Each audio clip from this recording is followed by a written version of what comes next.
Para la joven de 21 años, Julie Baskin, el diploma en danza de la Universidad de Oklahoma era la culminación de un sueño vital. Julie siempre supo que quería ser bailarina, desde que vio un recital de unas amigas en primero. Su meta era la enseñanza infantil, posiblemente a niños con necesidades especiales, y abrir un estudio de baile. Julie finalizó todos los cursos de su diploma en Navidades. Así que sus padres condujeron desde Arkansas para ayudarla a trasladar sus cosas a casa. Al llegar a su apartamento, Julie no estaba, y su coche tampoco. Un agente de policía se acercó y preguntó quiénes éramos, si éramos los Baskin.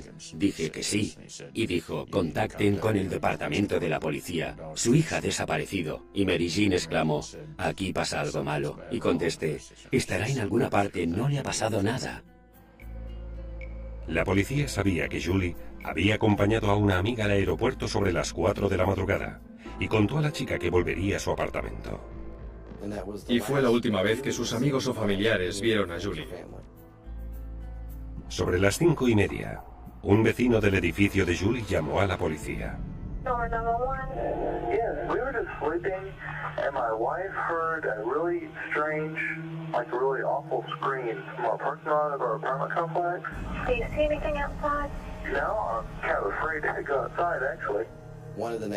Uno de los vecinos oyó una voz de hombre gritar, «Calla, sube al coche».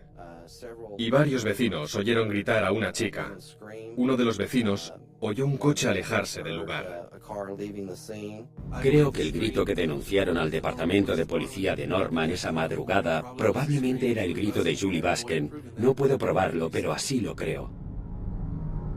12 horas después de su desaparición, el cuerpo de Julie Baskin fue hallado a orillas de un lago, a unos 24 kilómetros de su apartamento. Estaba en el agua hasta la cintura. Tenía las manos atadas a la espalda con unos cordones. Le habían disparado una vez, a modo de ejecución. La herida hecha por el tiro en la nuca era muy clara. Era una herida de contacto, lo que significa que la punta del cañón estaba en contacto directo con la piel. Y había muestras de agresión sexual. Las pruebas, sin la menor duda, indicaban que le habían bajado los pantalones en algún momento. Entonces me enfurecí como una bestia. Y salí. Y maldije a Dios lleno de rabia. Te sientes muy indefensa. No hay nada que puedas hacer. Nada. Y nada sirve de nada. La policía ansiaba que las pruebas de la escena les condujeran hasta el asesino de Julie. Julie Baskin tenía muchos amigos en la universidad. La policía entrevistó a tantos como pudo para ver si alguno les daba información de utilidad.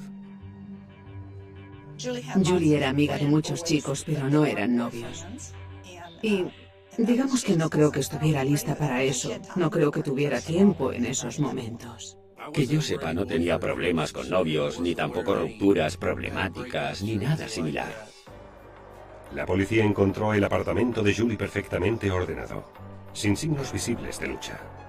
Su coche estaba aparcado en otro edificio, a solo una manzana. Fue un poco inquietante descubrir que el vehículo estaba al otro lado de la calle, en otro edificio. Probablemente quien lo hubiera usado lo había abandonado allí. Estuvo allí todo el día, hasta que lo descubrimos. La arena roja en el suelo del coche se parecía a la arena del lago donde fue descubierto el cuerpo. Me pareció raro que quien fuera que la raptara devolviera el coche. ¿Por qué? Si cometes un crimen como este, quieres deshacerte del coche, efectivamente. Pero no te arriesgas a volver a casi, literalmente, la escena del secuestro. No había sangre dentro del coche, ni signos claros de lucha. Los investigadores no pudieron encontrar otros cabellos, fibras o huellas. Vimos inmediatamente que faltaba el teléfono móvil y algunas de sus cosas, como su anillo, un anillo con un ópalo, y las chicas sabían que lo llevaba y se lo robaron. El registro de llamadas del móvil de Julie indicaba que alguien había usado el móvil después de su muerte. Había una llamada al servicio meteorológico y otra a un número no identificado en ese momento. En el lago, los investigadores descubrieron posibles pruebas en la arena, junto al cuerpo de Julie. Había 2 rastros de huellas que iban hasta el lago, solo una que regresaba. Una de las huellas se correspondía con los zapatos de Julie. La otra no. Esas huellas creíamos que eran de la persona que había matado a Julie Basken. Un fuerte viento había cubierto de arena las huellas, estropeando una parte del patrón de la suela. Aún así, los analistas identificaron una plantilla identificable que se correspondía a una zapatilla de correr masculina del número 42. Con la fotografía que mandamos a Nike, pudieron identificar que la zapatilla específica que creían que había hecho aquella impresión en la arena era una zapatilla del modelo Nike Air 2. A unos 6 metros del cuerpo, los investigadores hallaron un leotardo rosa arrugado con las iniciales JB en la etiqueta. Eran de Julie. Tenía material que resultó ser fluido seminal. Se analizaron los leotardos para extraer el ADN. Una autopsia confirmó que Julie murió de un solo tiro con una bala del calibre 22. Los expertos en balística pudieron determinar que el arma usada era muy particular. El proyectil tenía 16 huecos y salientes con un giro hacia la derecha, y eso es algo poco común. Pude restringir el número de marcas de armas de fuego hasta unas pocas posibilidades. La investigación dio con un total de 6 empresas que fabricaban armas del calibre 22, con esta combinación de huecos y salientes. A pesar de las pistas y una recompensa de $70.000, no se hicieron grandes avances en el caso. Empiezas a creer que la resolución del caso no es posible. Se temía mucho por el orden público, que si ese crimen no se resolvía, si no se arrestaba a aquella persona, habría otros homicidios que tendríamos que investigar. Pero un mes después de ver una fotografía del coche de Julie Basken en las noticias, un hombre llamó a la policía afirmando poder haber visto al asesino. La madrugada del asesinato de Julie, vio un coche como aquel cortándole el paso y por poco chocan. Eso pasó cerca del lago donde asesinaron a Julie. Se enfadó mucho. Siguió aquel coche rojo que aceleraba como un loco y empezó una pequeña persecución. Persiguió el coche durante unas 5 millas. Le miraba por el retrovisor. Fue lo bastante astuto para reconocer que pasaba algo. Y por eso siguió mirándole, porque aquel tipo le miraba y no apartaba la vista del retrovisor. El testigo quería describir al individuo, pero no sabía si podría. Si intentas visualizar a la persona, ¿qué es lo primero que ves? ¿El peinado? ¿La estructura corporal? El artista forense Harvey Pratt mostró al testigo ejemplos de fisonomías faciales, intentando conseguir una reacción. No era consciente de ser testigo de algo, hasta que alguien le refresca la memoria, su recuerdo. Es lo que llamo un testigo disociado. Lentamente, el retrato surgió de un hombre joven, posiblemente universitario, posiblemente hispano, con cabello largo y negro, y corpulencia muscular. Fue importante, y por eso pudo fijarse en cómo era, porque aquel tipo casi choca con él. Recuerdo que me alegré mucho con el retrato, porque soy una persona muy lógica y pensé, es igual que el chico y lo capturarán enseguida porque ahora saben el aspecto que tiene. Oh, no lo sabían.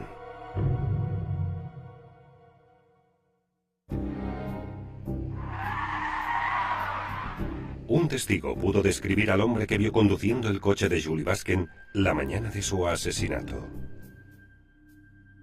El retrato policial se expuso repetidamente en los medios de comunicación de Oklahoma. Cuando crees que es un desconocido y no un amigo, la investigación se amplía. Y en lugar de tener unos pocos sospechosos, tienes cientos de miles de sospechosos. Pero nadie le reconoció. Y el caso, al final, quedó irresuelto. Conducíamos por la calle y mirábamos a los peatones en la acera preguntándonos si uno de ellos era el asesino de Julie. Andaba suelto. Lo estuvo durante un tiempo. Tal vez nos cruzáramos con él alguna vez.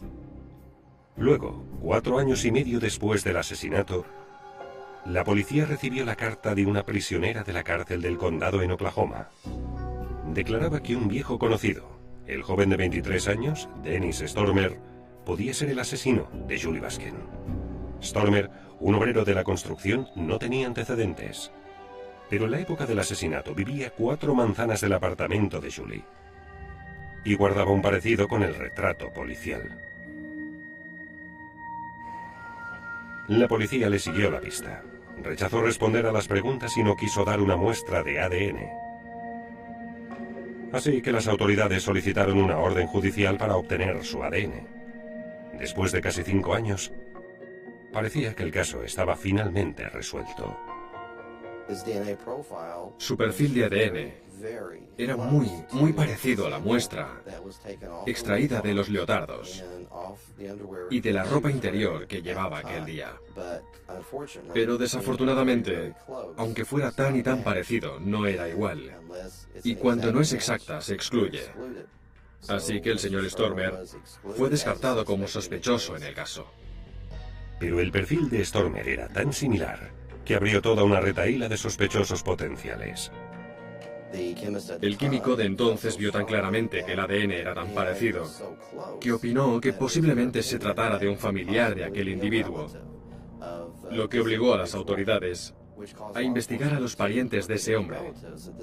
Y lo hicieron. El siguiente pariente con vida de Stormer era su hermano. Y su ADN era distinto. De nuevo, el caso quedó abierto. Creo que con el paso de los años y sin tener una respuesta empezamos a aceptar el hecho de que no viviríamos lo suficiente para saber quién había hecho eso a nuestra hija. Los investigadores también ejecutaron una redada de ADN. Pidieron a los hombres que Julie conocía de la universidad y a todos los hombres del barrio con antecedentes que dieran una muestra voluntaria de su ADN. Prácticamente cualquiera que tuviera contacto con ella era sospechoso. Todas esas personas aceptaron.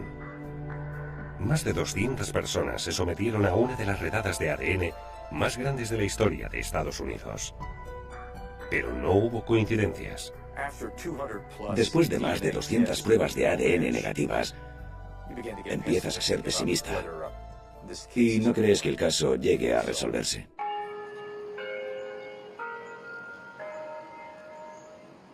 Luego, 6 años después del asesinato de Julie, un hombre llamado Anthony Sánchez fue arrestado por la violación de su exnovia.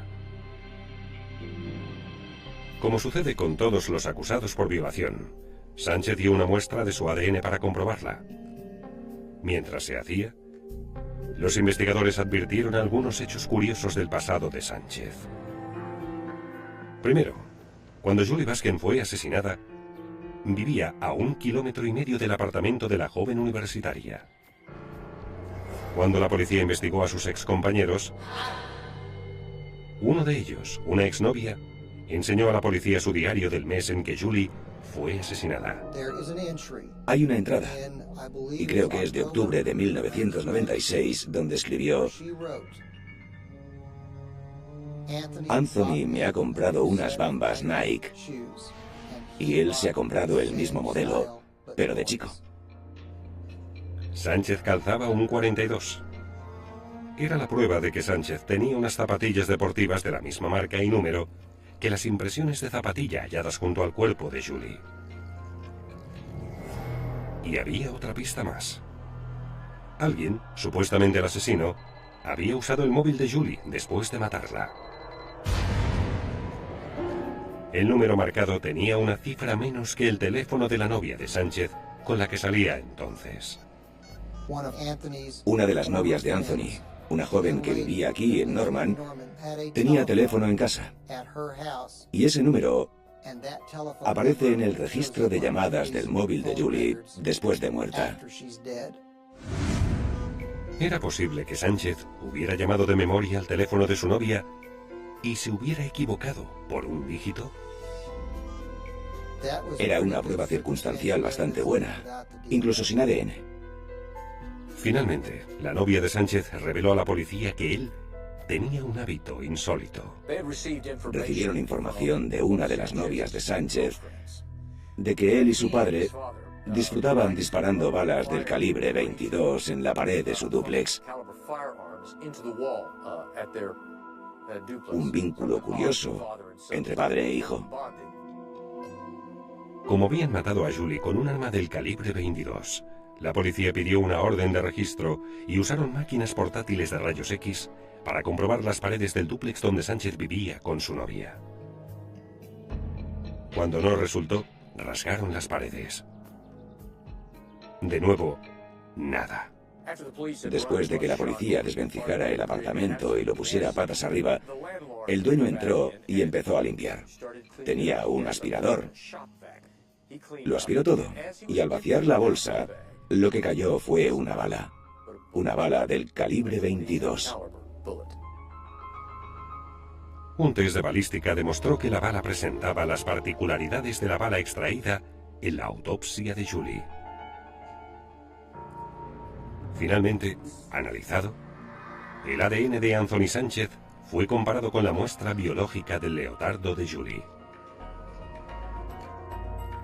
Los resultados no sorprendieron. La mañana en la que la policía llamó para decir que lo tenían, francamente, es un poco confusa. Por supuesto, nos alegramos. Nada nos aseguraba que ese momento llegara algún día. Cuando cogimos el teléfono y oímos que tenían el ADN del caso de Julie, nos sorprendió gratamente. Pero inmediatamente preguntamos, ¿quién ha sido? ¿Le conocemos? Cuando su ADN coincidió con el material biológico de la escena del crimen, Anthony Sánchez fue arrestado y acusado del asesinato de Julie Baskin. Sánchez tenía 18 años en el momento del crimen y vivía a 1,5 kilómetros del apartamento de Julie. Por mucho que la familia Baskin quisiera saber por qué, es una pregunta que no podré responder. No creo que nadie pueda, salvo una persona. Hay una persona que puede decir por qué, y solamente una, y es Anthony Sánchez, pero por ahora no quiere hablar. Los fiscales explicaron que Sánchez era un ladrón consumado y que estaba robando regalos de Navidad de los coches aparcados la noche del asesinato. Y entonces vio a Julie Baskin cuando volvía de llevar a una amiga al aeropuerto.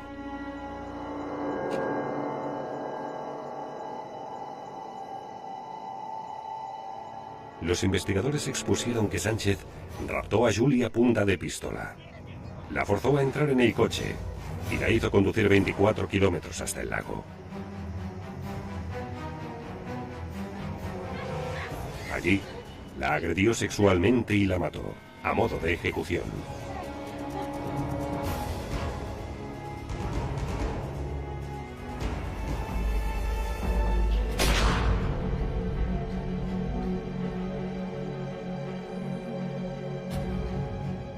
Sánchez dejó su ADN, las impresiones de sus zapatillas Nike en la arena, y después traspasó arena al coche de Julie. Cuando Sánchez abandonaba la zona, cortó a otro conductor que pudo verle lo bastante bien para describir su rostro a la policía. Sánchez usó el móvil de Julie para llamar a su novia. Se equivocó por un dígito. De no haberse equivocado, muy probablemente le habrían arrestado a los pocos días. No obstante, las pruebas científicas al final lograron su detención. Dijeron que el ADN que dejó en la escena del crimen condenaría a ese tipo, que lo cogerían. Y lo hicieron. Anthony Sánchez fue juzgado y acusado del asesinato de Julie Baskin y sentenciado a muerte. Fue un asesinato sin sentido, de un asesino a sangre fría sin respeto que valga por la vida humana. No necesitaba matar a Julie, pero lo hizo. Y eso es malvado, es muy malvado. A menudo, Cuando la violencia es inexplicable, la única esperanza de la familia es la justicia. Cada vez más, la ciencia ayuda a obtenerla. En casos como estos, en los que no hay testigos a excepción del criminal y tu víctima que ha fallecido, no podrían resolverse sin la ciencia forense. ¿Cómo justificas un crimen como este? ¿Por qué?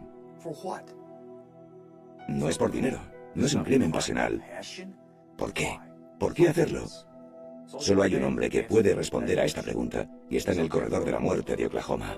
Nos ha dado una paz que antes no teníamos, antes del juicio.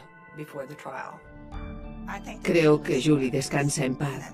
Y quizás, tal vez alguien piense que estoy loca, pero creo que Julie descansa en paz porque sabe que estamos en paz. Y lo creo. La noche se cierne sobre California a finales de los años 60. Un tiempo marcado por la esperanza de cambios sociales, por la música que vibraba en cada esquina, y por la sensación de que una nueva generación estaba escribiendo la historia. Pero en medio de aquella aparente revolución cultural, se gestaba una oscuridad que nadie podía prever. Un eco siniestro que poco a poco se incrustaría en el corazón del país. El asesino del Zodiaco no comenzó como una leyenda, ni como un monstruo de cuentos urbanos. Comenzó como un hombre entre miles, anónimo, invisible, caminando entre multitudes que jamás sospechaban que, detrás de una mirada cualquiera, se escondía una mente fría, calculadora y hambrienta de sangre. Era el 20 de diciembre de 1968, cuando la tranquilidad de la ciudad de Benicia se quebró de una forma brutal. En una carretera solitaria, donde los jóvenes solían detenerse para buscar un momento de intimidad bajo el cielo estrellado, dos adolescentes vivían sus últimos instantes sin saberlo. David Faraday y Betty Lou Jensen habían salido aquella noche en su primera cita. Ella, una chica de apenas 16 años. Él, un joven de 17 que irradiaba timidez y entusiasmo juvenil.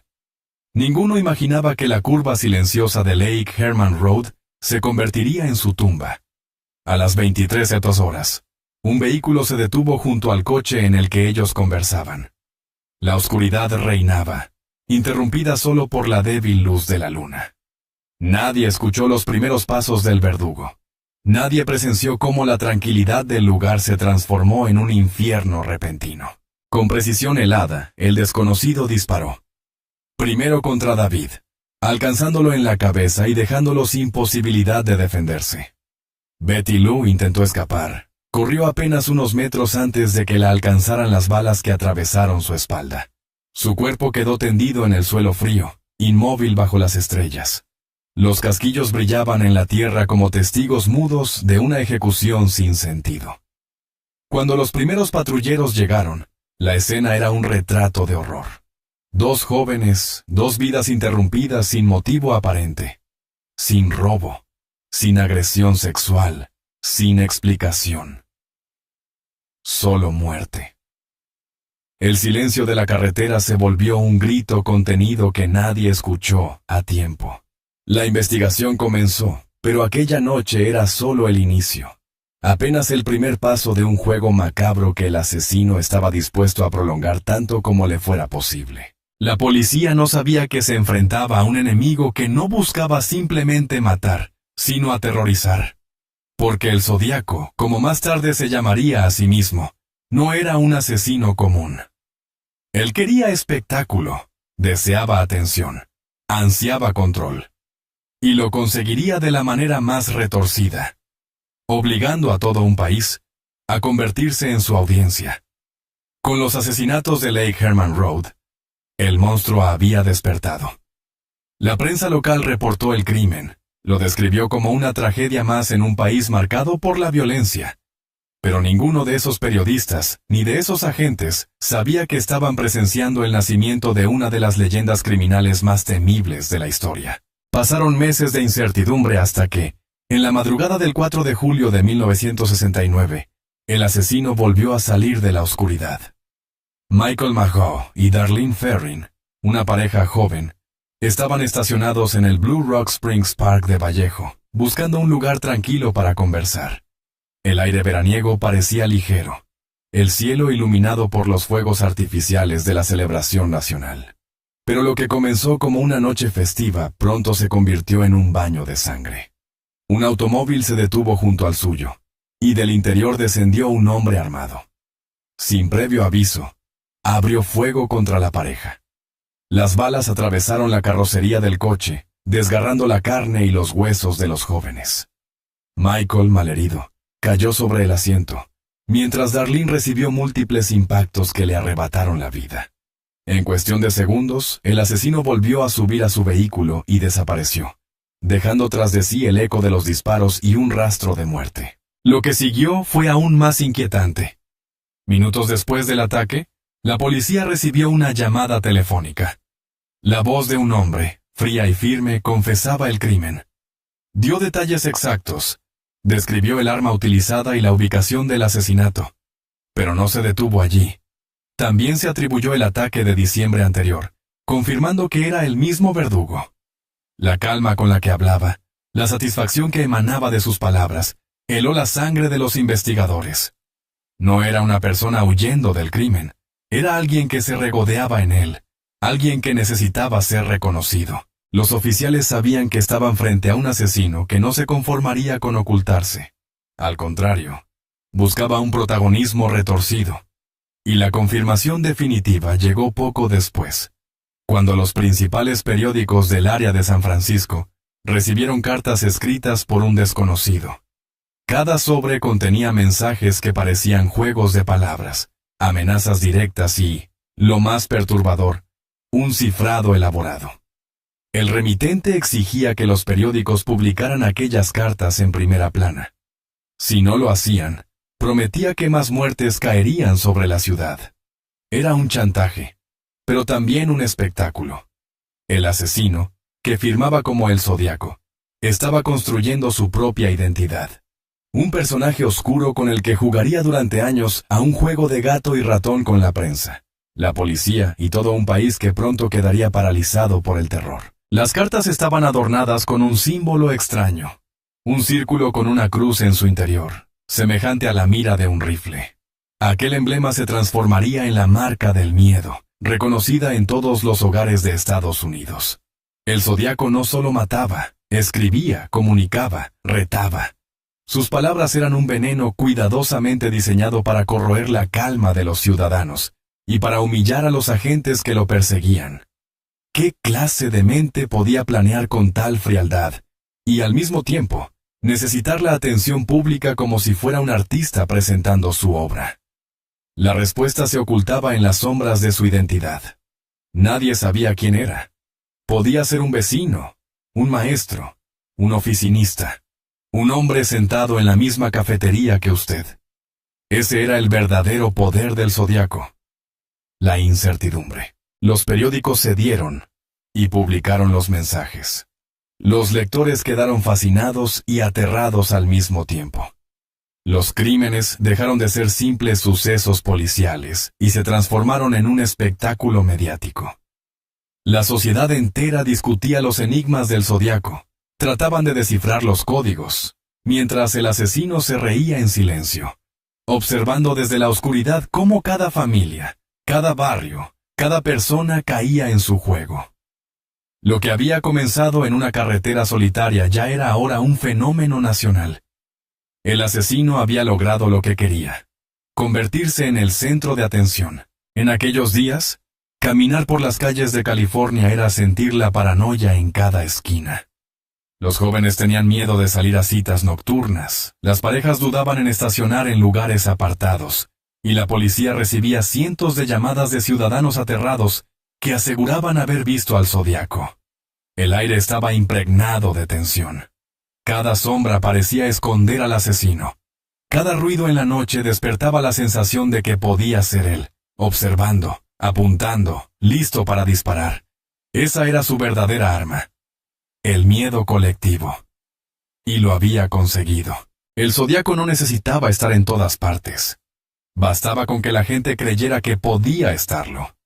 Bastaba con que los padres advirtieran a sus hijos, con que los maestros mencionaran su nombre en voz baja, con que los titulares de los periódicos gritaran que un asesino estaba suelto y que la policía no podía atraparlo.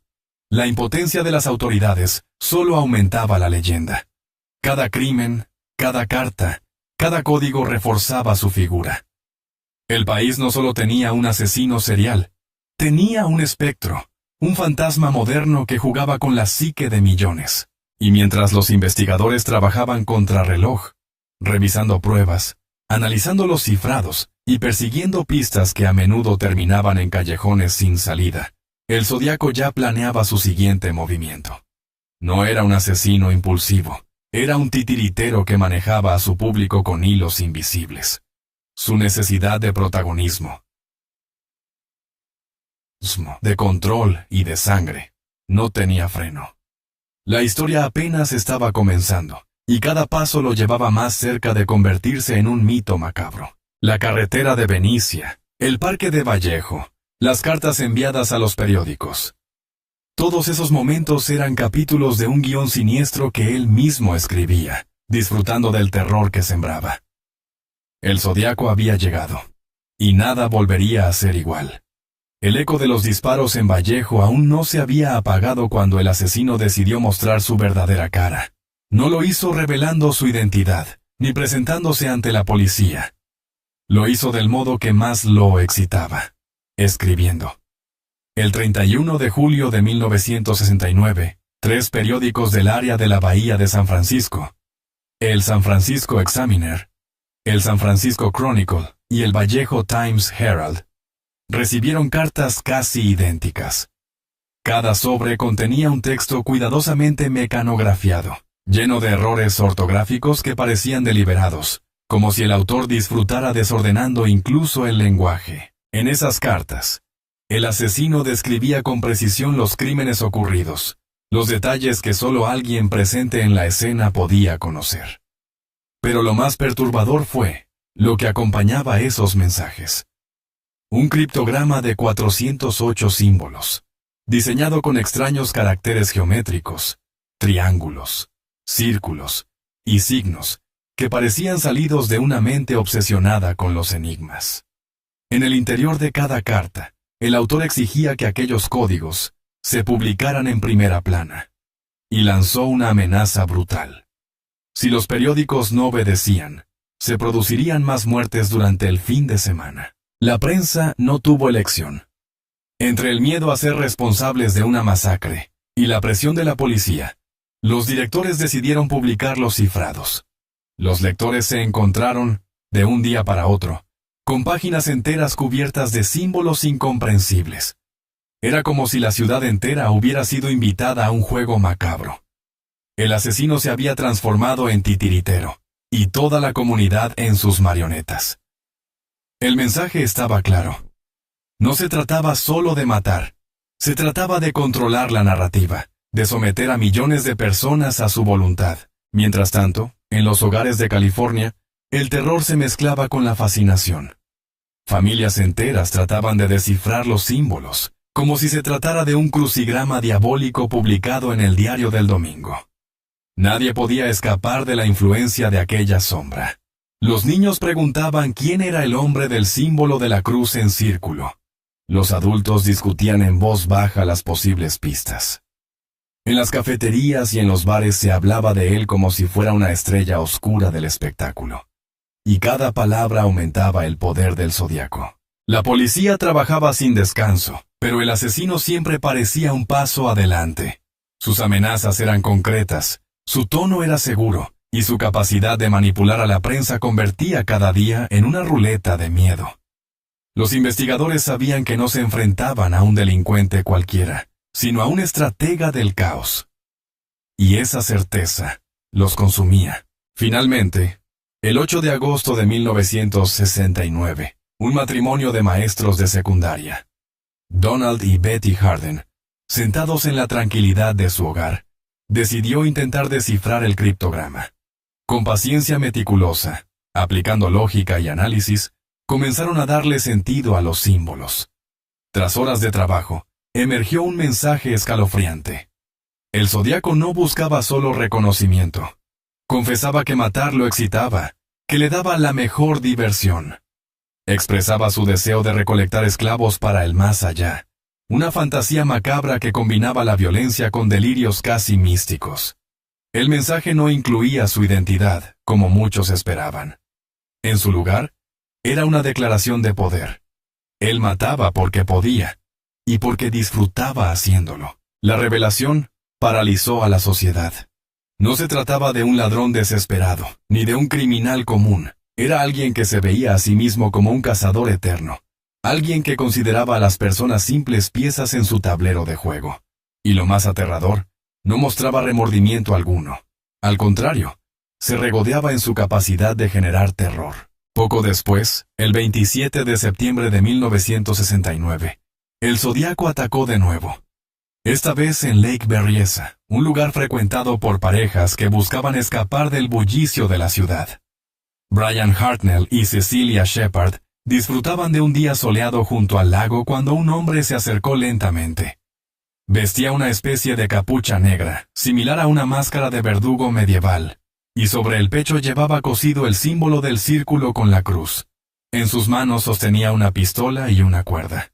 Su apariencia era tan fantasmal que, por un instante, los jóvenes pensaron que se trataba de una broma macabra. Pero pronto entendieron que el horror era real. El hombre les ordenó atarse mutuamente las manos.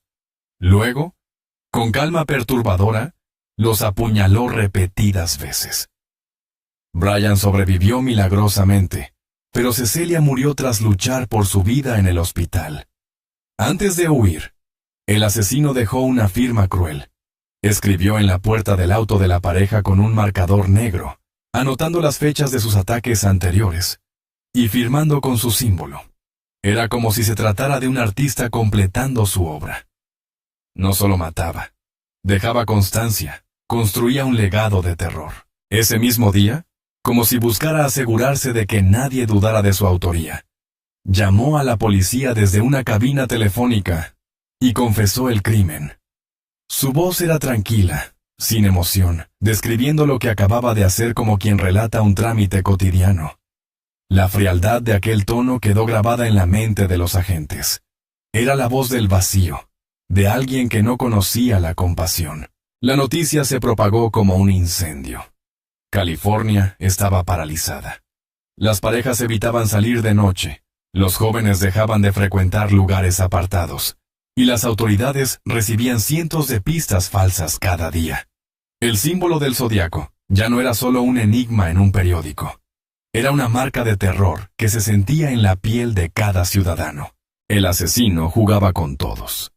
Sabía que la policía estaba desesperada, que la prensa lo seguía paso a paso, que cada carta suya era devorada por la opinión pública. Y lo aprovechaba. Escribía nuevas misivas, enviaba más códigos, se burlaba de los investigadores, y cada palabra era como un cuchillo clavándose en la moral de quienes intentaban detenerlo. La ciudad estaba atrapada en su juego, y lo peor era que nadie sabía hasta dónde llegaría. El 11 de octubre de 1969, apenas 2 semanas después, San Francisco presenció otro capítulo del infierno. Paul Stine, un taxista de 29 años, recogió a un pasajero en la esquina de Mason y Geary. El destino indicado era Presidio Heights, un barrio tranquilo. Pero el viaje terminó en sangre. El pasajero, sentado en el asiento trasero, sacó un arma y disparó a quemarropa contra la cabeza del conductor. Luego, con calma, arrancó un trozo de la camisa ensangrentada de la víctima y huyó a pie.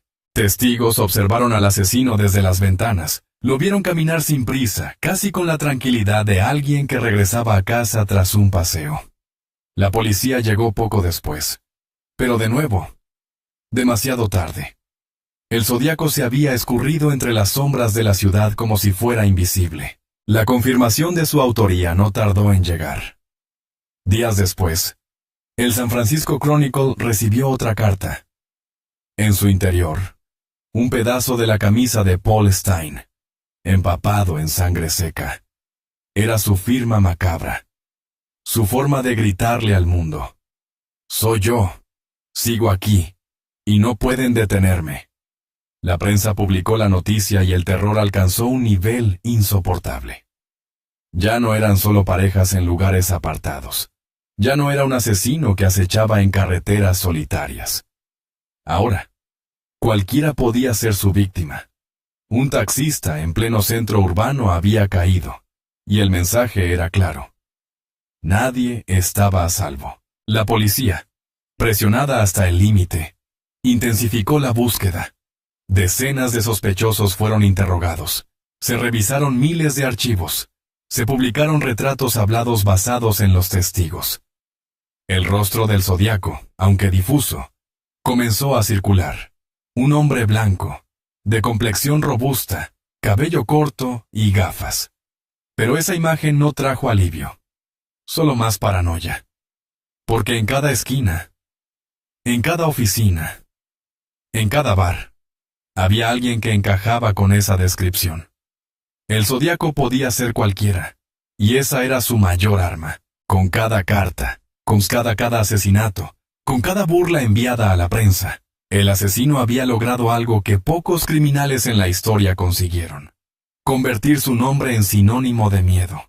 No solo mataba cuerpos, asesinaba la calma de toda una comunidad. Y lo peor estaba aún por llegar. Las calles de San Francisco no volvieron a ser las mismas después del asesinato del taxista Paul Stine. El eco de aquel disparo resonaba en cada esquina, y la sangre derramada en el asiento delantero del taxi se convirtió en el recordatorio más cruel de que el Zodiaco podía atacar en cualquier momento, y a cualquiera. Las parejas ya no se sentían seguras en los parques. Los conductores de taxi miraban con terror cada vez que un extraño abría la puerta trasera de su vehículo, y las familias cerraban las cortinas más temprano, como si así pudieran mantener a raya la sombra de aquel monstruo. Pero el asesino no se conformó con la muerte. Su obsesión era ser escuchado, ser visto, y lo consiguió de la manera más perversa, enviando cartas. Una tras otra, cada una más perturbadora que la anterior. Llegaban a las redacciones de los periódicos, escritas con una mezcla de arrogancia y frialdad. En ellas, el Zodiaco se burlaba de la policía, llamándolos ineptos, incapaces de atraparlo, y describía cómo disfrutaba observando el miedo que provocaba. En ocasiones, acompañaba sus mensajes con nuevos cifrados, símbolos enigmáticos que desafiaban a los expertos, como si estuviera lanzando un reto intelectual al mundo entero. Lo que más aterraba no eran solo sus palabras, sino los detalles que incluía. Mencionaba a posibles víctimas futuras, describía con escalofriante precisión escenas de crímenes, y en una de sus cartas insinuó que podría atacar un autobús escolar, disparando a los niños mientras viajaban. Esa amenaza paralizó a la ciudad. Padres desesperados seguían los autobuses hasta el colegio, policías escoltaban las rutas, y los conductores miraban por el espejo retrovisor, como si en cualquier momento una figura armada pudiera aparecer entre los árboles. El Zodiaco había logrado algo aún más poderoso que el asesinato. Había convertido la rutina diaria en un campo de terror psicológico. Los investigadores trabajaban día y noche, pero el asesino siempre iba un paso adelante. Cada carta suya era un golpe contra la moral de las autoridades. Cada amenaza una daga clavada en la tranquilidad de la sociedad. Y lo hacía con un cinismo abrumador.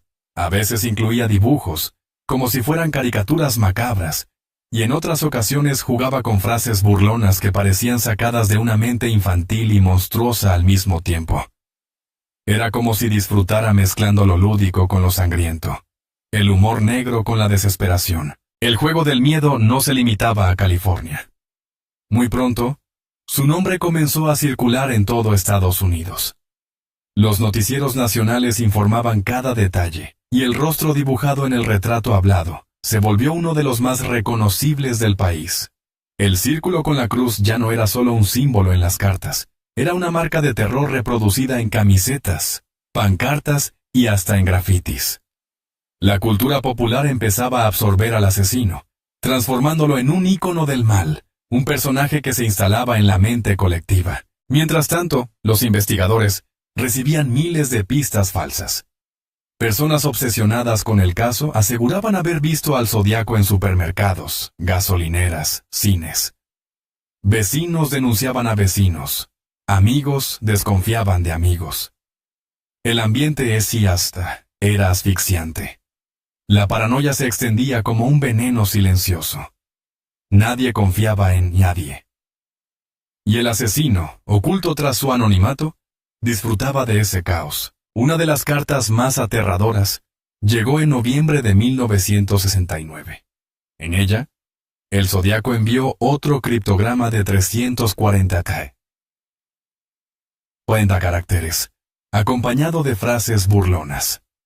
A diferencia del primero, este código permanecería sin resolverse durante más de medio siglo, hasta ser descifrado en 2020 por un grupo internacional de especialistas en criptografía.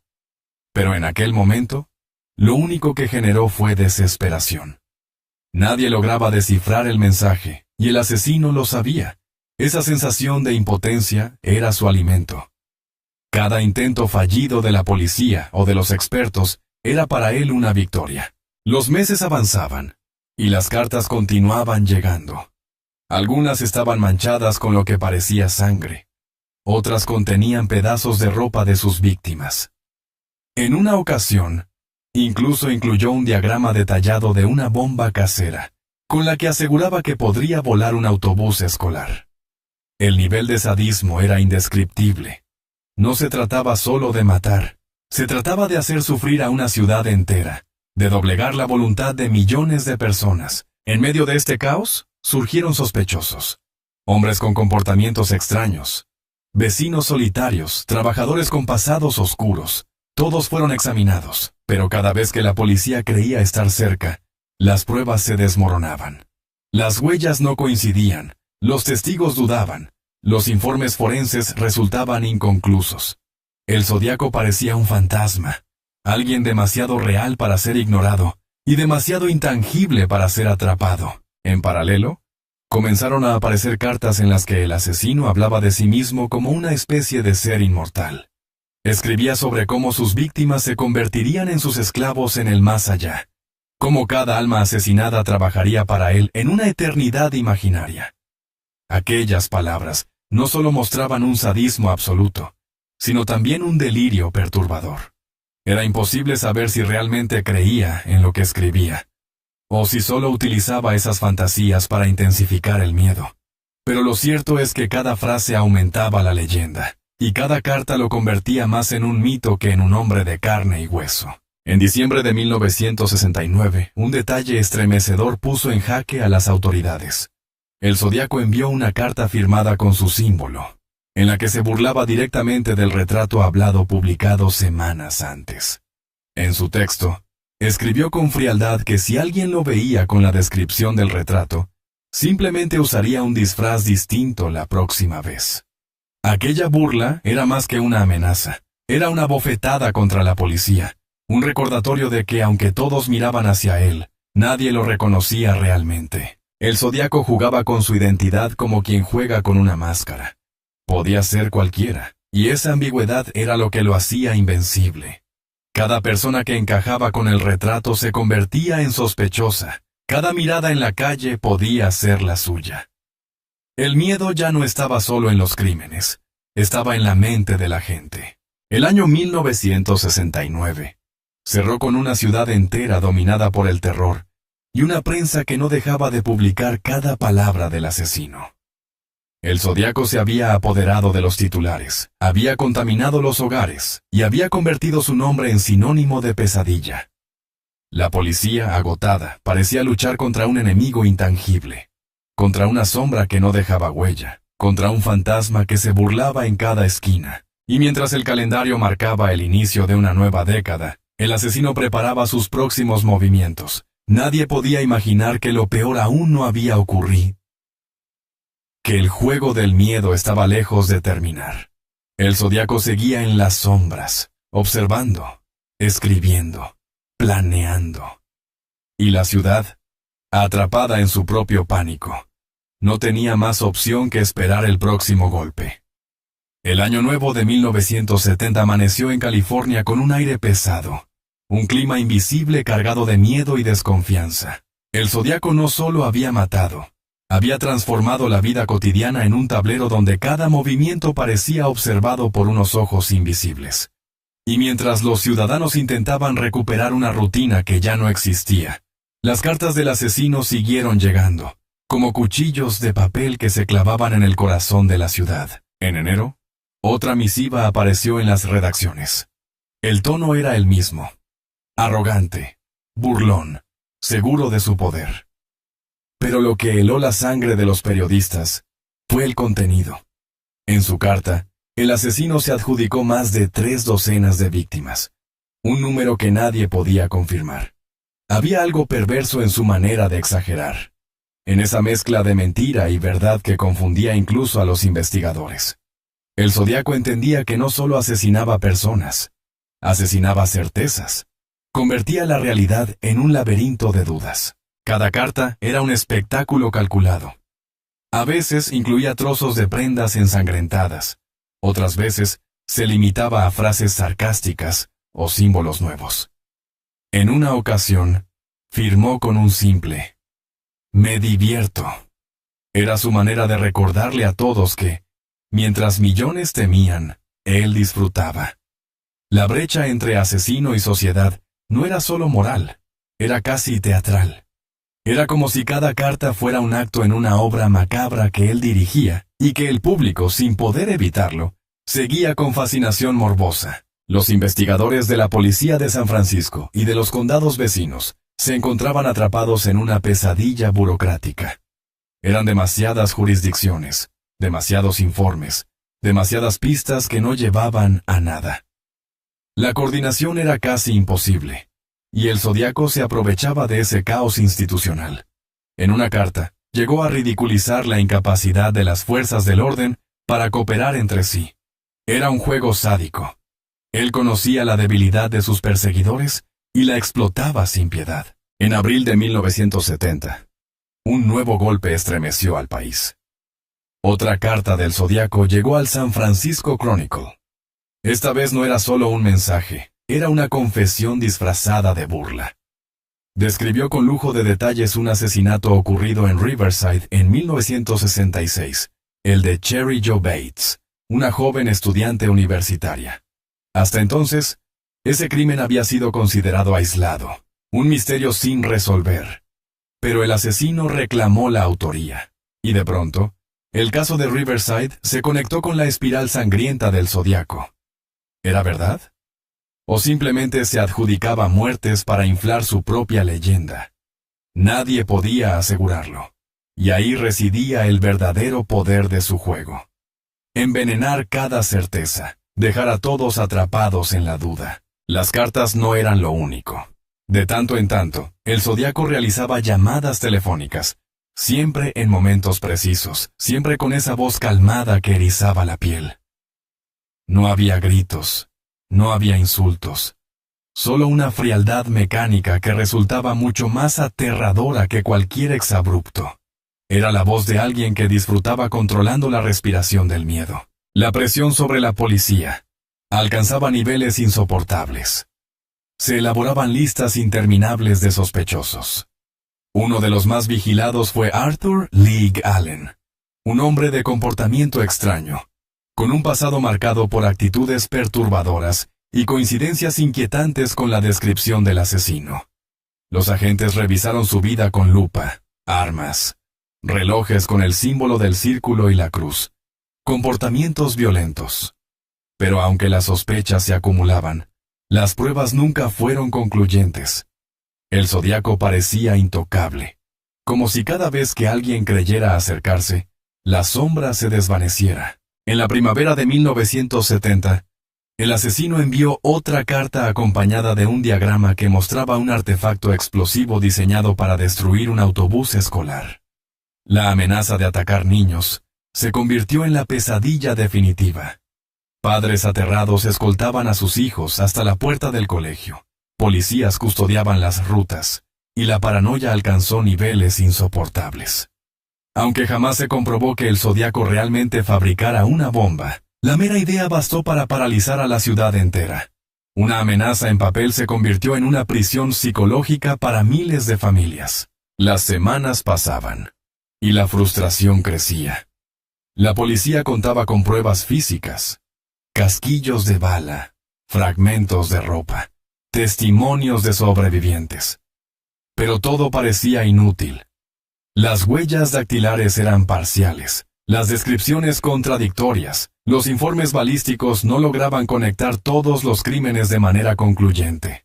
El asesino sabía cómo moverse, sabía cómo desaparecer, sabía cómo jugar con los vacíos de la investigación. Lo más escalofriante era que, a pesar de los esfuerzos, el Zodiaco estaba en todas partes y en ninguna.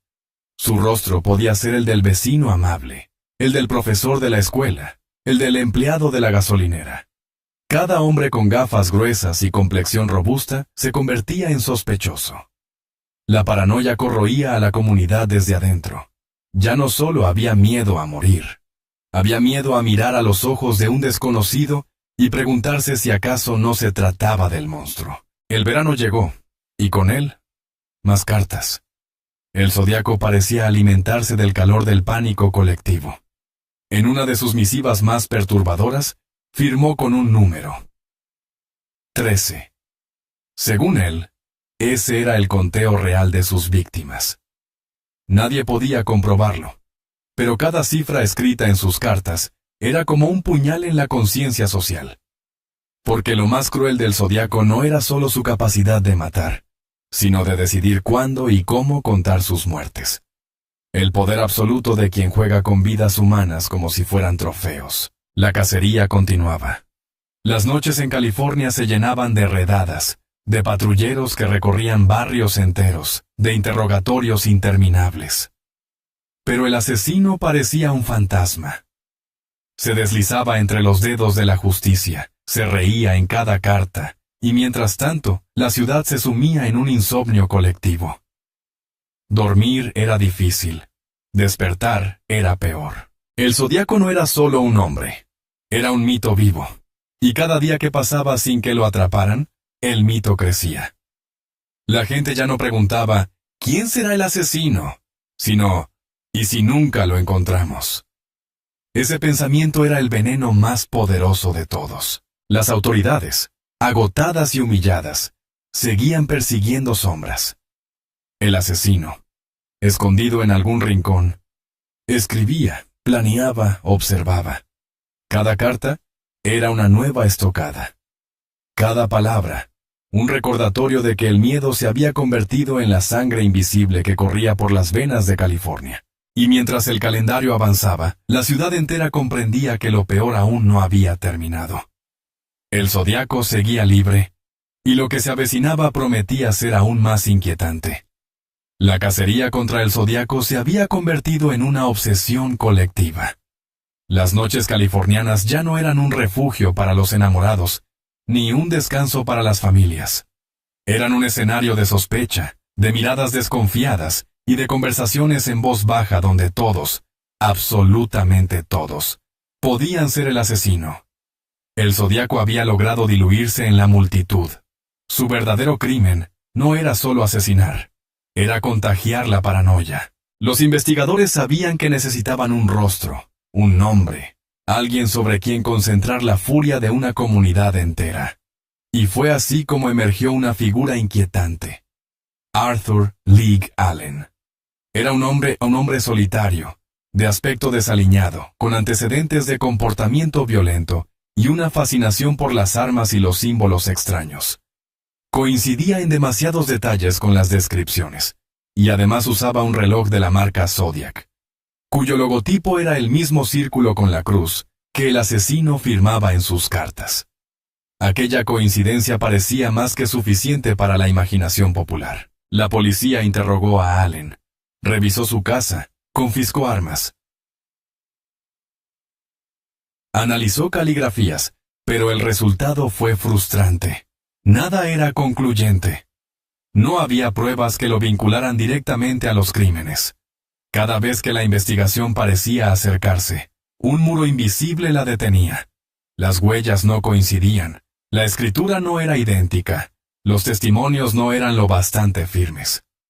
Y mientras la justicia se enredaba en su propia burocracia, el verdadero Zodiaco, fuera Allen o no, seguía libre, observando la confusión como quien disfruta de una función teatral. Las cartas continuaban, y con ellas las burlas.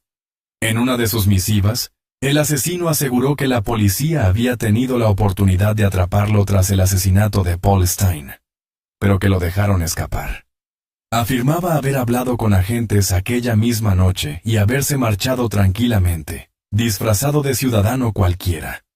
¿Era cierto o era otra de sus mentiras diseñadas para humillar a las autoridades? La duda era lo único seguro. Con cada carta, el Zodíaco demostraba su habilidad para manipular. No necesitaba matar cada semana. Bastaba con escribir, con dejar caer una amenaza envenenada sobre la mesa de un editor, y el miedo volvía a extenderse como pólvora. Sus mensajes se convirtieron en alimento constante para los periódicos, que a su vez lo transformaban en un monstruo omnipresente. El público exigía noticias, quería saber qué había dicho, qué había escrito, qué planeaba. El Zodíaco se había vuelto parte de la rutina diaria. En la primavera de 1970, entre cartas y amenazas, comenzó a adjudicarse víctimas que no estaban confirmadas. Una joven enfermera desaparecida en San Francisco, un camionero hallado muerto en circunstancias extrañas, incluso casos de otros estados. Era imposible verificar la veracidad de sus afirmaciones. Pero cada vez que una persona desaparecía o aparecía muerta en circunstancias extrañas, la sombra del Zodíaco se proyectaba sobre el caso. La leyenda crecía, se multiplicaba, y se volvía imposible distinguir entre lo que él realmente había hecho y lo que simplemente decía haber hecho. El asesino era un experto en sembrar caos. Mientras la policía intentaba ordenar pruebas, él desordenaba la realidad. Mientras los forenses buscaban patrones, él los rompía con nuevas formas de amenaza. Su capacidad de adaptación lo hacía intocable. Era un enemigo que no necesitaba balas para herir. Bastaba con sus palabras. Pero no todos estaban paralizados. Criptógrafos, detectives privados, ciudadanos obsesionados, todos se sumaron a la persecución intelectual. Algunos dedicaban noches enteras a descifrar sus códigos, otros vigilaban a vecinos sospechosos, otros acumulaban carpetas llenas de recortes y teorías.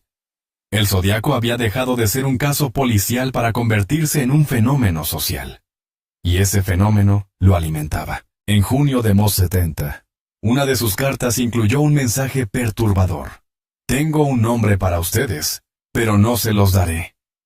Aquel sarcasmo cruel demostraba que disfrutaba jugando con la identidad que todos buscaban. Era como si se encontrara en una posición de poder absoluto. Él sabía quién era, el resto del mundo no. Y esa diferencia era su victoria constante. Los meses se sucedieron con nuevas amenazas, nuevas cifras, nuevos símbolos. El asesino afirmaba haber llegado a 17 víctimas, luego a 24, luego a 37. Nadie podía confirmar nada. Su palabra se convirtió en un arma tan mortal como cualquier pistola. Cada número era un golpe psicológico, un recordatorio de que, aunque no lo atraparan, seguía teniendo el control de la narrativa. Los periodistas, atrapados entre el deber de informar y el temor de convertirse en cómplices involuntarios de la propaganda del asesino, publicaban cada carta con una mezcla de miedo y fascinación. Las redacciones eran trincheras donde cada sobre recibido podía contener la próxima amenaza, el próximo código, o incluso, la próxima pieza de ropa ensangrentada de alguna víctima. El simple hecho de abrir un sobre se había convertido en un acto de valentía. La presión sobre los investigadores se transformó en tormento. Cada fallo, cada carta publicada, cada amenaza no cumplida, era una muestra de debilidad frente a un asesino que se alimentaba del fracaso ajeno. La sensación de impotencia se extendía como un virus dentro de las propias filas policiales. Algunos agentes se obsesionaban hasta la extenuación. Otros, derrotados, comenzaban a aceptar que tal vez nunca lo atraparían. Y mientras tanto, el Zodíaco seguía libre, moviéndose como un espectro entre multitudes. Cada sombra en la calle podía ser él. Cada mirada detrás de unos lentes gruesos podía esconderlo. El monstruo no necesitaba cadenas ni sótanos para aprisionar a la ciudad. La prisión estaba en la mente de todos. El año avanzaba, y con él, el cansancio social. Pero el Zodíaco aún no había terminado. Su necesidad de atención era insaciable. Y su juego macabro estaba lejos de acabar. El tiempo pasaba, y con él, la niebla alrededor del zodiaco parecía volverse más espesa.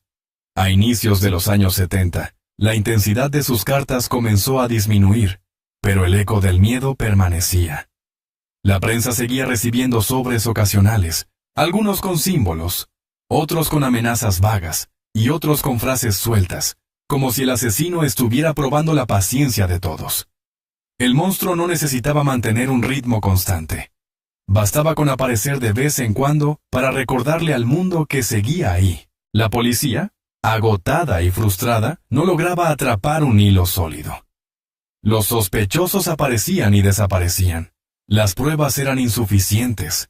Los testimonios se contradecían. El caso se transformaba en un laberinto donde cada puerta conducía a un callejón sin salida.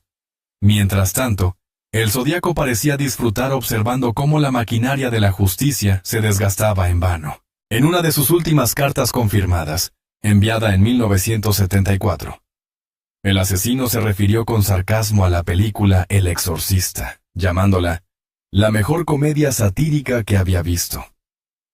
Aquella broma macabra, fría y sin sentido, fue un recordatorio de que el zodiaco no se parecía a nada conocido. No buscaba justificarse, no buscaba redención. Solo buscaba reírse, incluso de lo más oscuro. Después, el silencio. Un silencio pesado, inquietante, más aterrador incluso que las cartas. ¿Había muerto el asesino? ¿Se había escondido bajo otra identidad? ¿O simplemente había decidido dejar de escribir, satisfecho con la inmortalidad que ya había conquistado? Nadie lo sabía.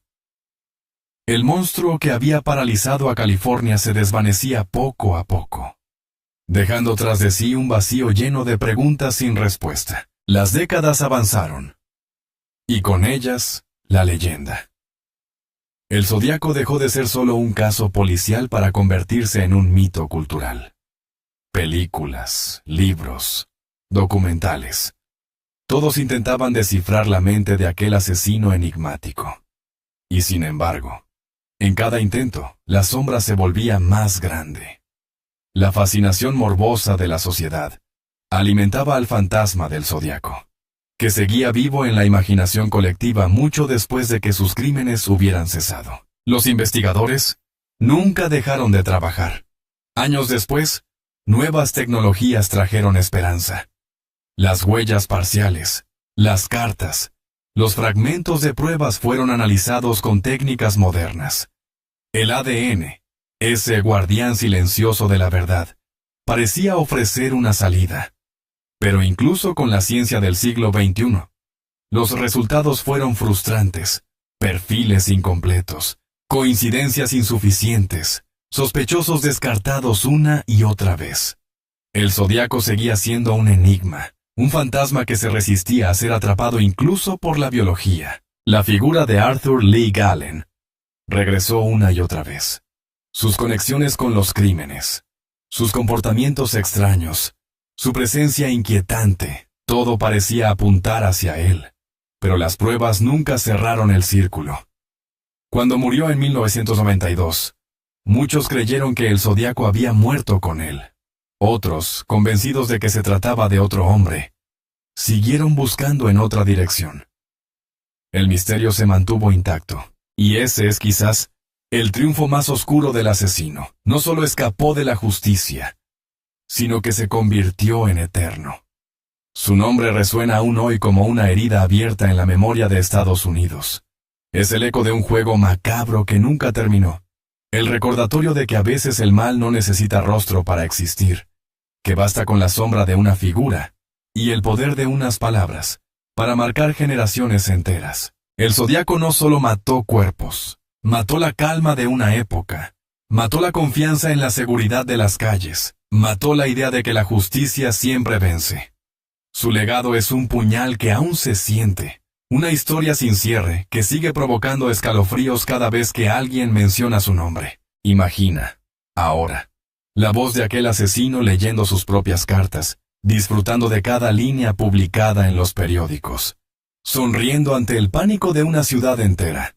Esa imagen Esa sensación de que alguien invisible controla tus temores es lo que convierte al Zodiaco en algo más que un asesino serial. Lo convierte en un símbolo del miedo absoluto. Y aunque las décadas hayan pasado, aunque nuevas generaciones caminen por las calles de San Francisco, sin recordar aquellos años de terror, su sombra sigue allí. El círculo con la cruz aún provoca un estremecimiento en quienes conocen la historia. Porque el Zodiaco no fue atrapado, y en esa ausencia de justicia se esconde su victoria más cruel. Cada tanto, algún investigador privado asegura tener la respuesta. Algún libro promete revelar el secreto. Algún documental señala a un sospechoso con nuevas pruebas. Pero el misterio permanece intacto, sólido, como si el propio asesino hubiera diseñado su historia para ser eterna. Tal vez esa era su intención desde el principio. No solo matar, sino convertirse en inmortal. Y lo consiguió. El Zodiaco no necesita estar vivo para seguir aterrando. Vive en cada carta guardada en los archivos policiales, en cada titular amarillento de periódico, en cada familia que perdió a un hijo bajo sus balas o su cuchillo. Vive en la incógnita, en lo que nunca se respondió, en lo que jamás se cerró, porque al final esa es la esencia del miedo. No lo que sabes, sino lo que desconoces. Y el Zodiaco, maestro de la oscuridad, construyó su reinado precisamente sobre eso. La eterna duda. Su nombre sigue escrito en las páginas de la historia criminal, no como un simple asesino, sino como un espectro que convirtió la incertidumbre en su arma más letal. Y aunque la justicia nunca lo atrapó, su recuerdo sigue siendo un recordatorio brutal de que, a veces, los monstruos más aterradores no necesitan rostro, porque su verdadero poder está en permanecer para siempre en la sombra.